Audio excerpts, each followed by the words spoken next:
তার লেজ আপনি ঘি দিয়ে টানেন, তাও নাকি সোজা হয় না। যাই হোক, আমাকে সবাই বলে আমি সবাইকে হাসাই। আরে ভাই, আমিও কান্দি। আমার সতীন কেন, মানে আমার সতীন শর্মিলা। শর্মিলার নতুন বিয়ে নিয়ে এবার মুখ খুলল আলম হাসানের 4 নম্বর বউ মুক্তা। মুক্তা বলে, সময়ের সাথে সাথে সবারই বিয়ে হয়ে যাবে, কেউ কারো জন্য অপেক্ষা করে লাভ নেই। আমরা আসলেই সবাই পাগল ছিলাম, জেনে শুনে ভুল করে আলমের কাছে প্রতারিত হয়েছি। আমাকে স্ট্যাটাস দেয়, আমাকে খুঁজা দেয়।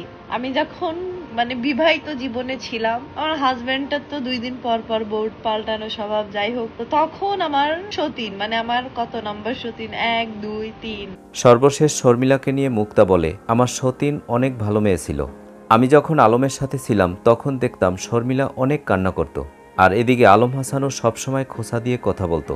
এখন বুঝতে পারলাম খোঁচা দেয়া আলম হাসানের একটা স্বভাব, কারণ সে এখন আমাকে একের পর এক খোঁচা দিয়ে যাচ্ছে।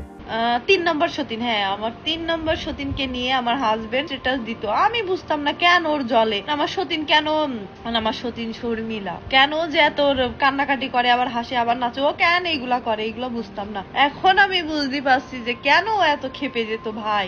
দর্শক, কেমন লাগলো আজকের আপডেট পেয়ে অবশ্যই কমেন্ট করে জানিয়ে দিন। আর ভিডিওটি যদি ভালো লাগে লাইক কমেন্ট সাবস্ক্রাইব করে আমাদের পাশে থাকুন। ধন্যবাদ।